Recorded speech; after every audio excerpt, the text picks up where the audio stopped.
بسم اللہ الرحمن الرحیم السلام علیکم ورحمۃ اللہ وبرکاتہ نحمدہ ونصلی علی رسولہ الکریم اما بعد۔ وہ عمل جس سے دعا قبول ہوتی ہے۔ حضرت جابر رضی اللہ عنہ سے روایت ہے کہ رسول اللہ صلی اللہ علیہ وآلہ وسلم نے فرمایا، کیا میں تمہیں وہ عمل بتاؤں جو تمہارے دشمنوں سے تمہارا بچاؤ کرے اور تمہیں بھرپور روزی دلائے؟ وہ یہ ہے کہ اپنے اللہ سے دعا کیا کرو رات میں اور دن میں، کیونکہ دعا مومن کا خاص ہتھیار یعنی اس کی خاص طاقت ہے۔ دعا در اصل وہی ہے جو دل کی گہرائی سے اور اس یقین کی بنیاد پر ہو کہ زمین و آسمان کے سارے خزانے صرف اللہ تعالیٰ کے قبضے اور اختیار میں ہیں، اور وہ ہمارے در کے سائلوں مانگنے والوں کو عطا فرماتا ہے، اور مجھے جب بھی ملے گا جب وہ عطا فرمائے گا، اس کے در کے سوا میں کہیں نہیں پا سکتا۔ اس یقین اور اپنی سخت محتاجی اور کامل بے بسی کے احساس سے بندے کے دل میں جو خاص کیفیت پیدا ہوتی ہے، جس کو قرآن مجید میں اس طرح سے تعبیر کیا گیا ہے، وہ دعا کی روح ہے۔ محترم ناظرین، ایک حدیث ہے جس کا مفہوم کچھ اس طرح ہے کہ رسول اللہ صلی اللہ علیہ وآلہ وسلم نے فرمایا، اللہ اپنے بندے کی دعا اس وقت تک قبول کرتے ہیں جب تک کہ وہ مانگتے مانگتے تھک نہیں جاتا۔ اور تھکنے کا کیا مطلب ہے؟ یعنی وہ یوں نہیں کہتا کہ میں مانگ رہا ہوں اور قبول نہیں ہو رہی۔ جب یہ کہتا ہے تو پھر دعائیں قبول ہونا بند ہو جاتی ہیں۔ دعائیں جتنی بھی ہم اللہ سے مانگتے ہیں وہ ساری کی ساری قبول ہو رہی ہوتی ہیں، لیکن ہمیں نظر نہیں آ رہی ہوتی۔ ایک ایسی غلطی جس کی وجہ سے ہماری دعائیں قبول نہیں ہوتی، وجہ یہ ہے کہ 2-4 مرتبہ زیادہ سے زیادہ 10 مرتبہ دعا مانگ کر مایوس ہو جاتے ہیں، یعنی کہ امید چھوڑ دیتے ہیں، نا امید ہو جاتے ہیں۔ انسان یہ سوچنے لگتا ہے کہ میری دعا قبول نہیں ہو رہی، تو مانگنے کا کیا فائدہ؟ لیکن انسان یہ نہیں سوچتا کہ ہو سکتا ہے کہ اس میں اللہ پاک کی کوئی نہ کوئی حکمت ہو۔ رسول اللہ صلی اللہ علیہ وآلہ وسلم نے ارشاد فرمایا کہ بندے کی دعا اس وقت تک قبول نہیں کی جاتی جب تک کہ وہ دعا میں جلدی نہ کرے۔ جیسے ہی بندہ دعا کرنے کے بعد جلدی کرے گا، صبر نہیں رکھے گا، تو اس کی دعا قبول نہیں ہوگی۔ تو دعا کے بعد صبر رکھنا بہت ضروری ہے، تبھی ہماری دعائیں قبولیت کو پہنچیں گی۔ حضرت فضالہ بن عبید رضی اللہ عنہ سے مروی ہے کہ ایک دن رسول اللہ صلی اللہ علیہ وآلہ وسلم ہمارے درمیان تشریف فرما تھے کہ ایک آدمی مسجد میں داخل ہوا، نماز پڑھی، پھر یہ دعا مانگنے لگا، اے اللہ مجھے معاف فرما، مجھ پر رحم فرما۔ رسول اللہ صلی اللہ علیہ وآلہ وسلم نے فرمایا، اے نمازی، تو نے دعا مانگنے میں جلدی کی ہے۔ جب تو نماز پڑھ کر دعا مانگنے کے لیے بیٹھے تو پہلے اللہ کی شایان شان حمد و ثنا بیان کر اور مجھ پر درود بھیج، پھر اللہ سے دعا کر۔ راوی کہتے ہیں کہ پھر اس کے بعد ایک دوسرے آدمی نے نماز پڑھی، نماز کے بعد اللہ کی حمد و ثنا کی اور رسول اللہ صلی اللہ علیہ وآلہ وسلم پر درود بھیجا، تو نبی کریم صلی اللہ علیہ وآلہ وسلم نے ارشاد فرمایا، اے نمازی دعا کر، تیری دعا قبول کی جائے گی۔ حضرت عبداللہ بن بریدہ اپنے باپ بریدہ رضی اللہ عنہ سے بیان کرتے ہیں کہ رسول اللہ صلی اللہ علیہ وآلہ وسلم نے ایک آدمی کو یہ کہتے سنا، اے اللہ میں تجھ سے اس لیے مانگتا ہوں کہ میں گواہی دیتا ہوں کہ تو اللہ ہے، تیرے سوا کوئی معبود برحق نہیں، تو اکیلا ہے، بے نیاز ہے، نہ اس نے کسی کو جنا نہ وہ کسی سے جنا گیا، اور اس کی برابری کرنے والا کوئی نہیں۔ آپ صلی اللہ علیہ وآلہ وسلم نے فرمایا،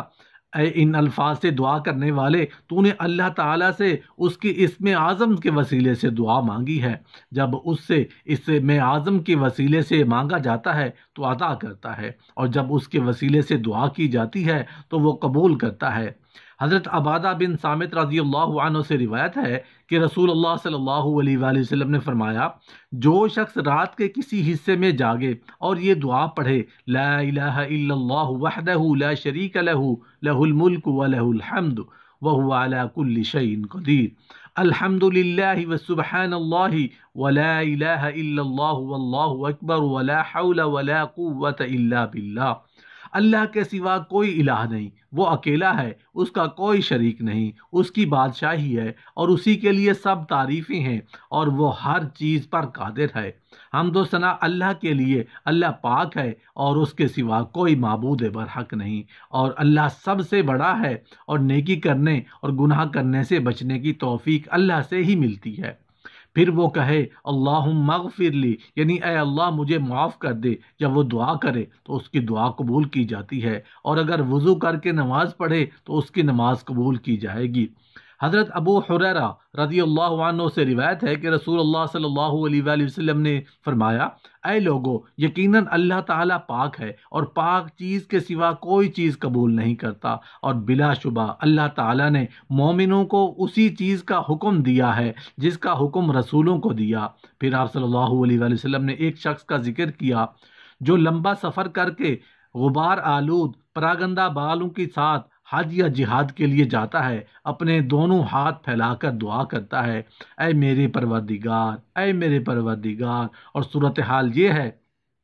کہ اس کا کھانا پینا حرام مال سے ہے اور حرام مال سے ہی اس کی پرورش کی گئی ہے، تو اس کی دعا کیسے قبول کی جائے گی؟ حضرت ابو حریرہ رضی اللہ عنہ سے مروی ہے کہ رسول اللہ صلی اللہ علیہ وسلم نے فرمایا، تین آدمیوں کی دعائیں قبول ہوتی ہیں جس میں کوئی شک نہیں، باپ کی دعا، مظلوم کی دعا اور مسافر کی دعا۔ حضرت ابو دردہ رضی اللہ عنہ سے مروی ہے کہ انہوں نے رسول اللہ صلی اللہ علیہ وآلہ وسلم سے سنا،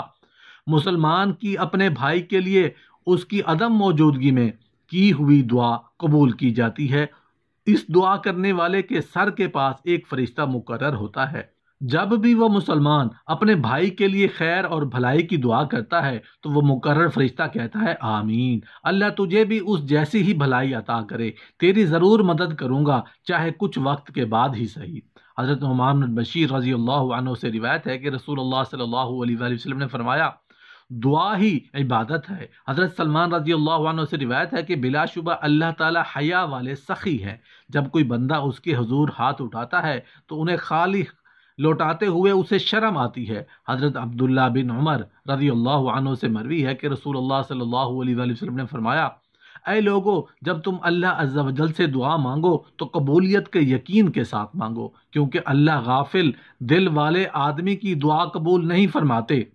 حضرت انس بن مالک رضی اللہ عنہ سے روایت ہے کہ میں نے رسول اللہ صلی اللہ علیہ وآلہ وسلم کو یہ فرماتے ہوئے سنا، اللہ تعالیٰ فرماتے ہیں، اے آدم کے بیٹے، بلا شبہ جب تک تو مجھے پر امید ہو کر پکارتا رہے گا میں تجھے معاف کرتا رہوں گا، خواہ تو کسی بھی حالت میں ہو، اور مجھے پرواہ بھی نہیں ہوگی۔ حضرت ابو حریرہ رضی اللہ عنہ سے روایت ہے کہ رسول اللہ صلی اللہ علیہ وآلہ وسلم نے فرمایا،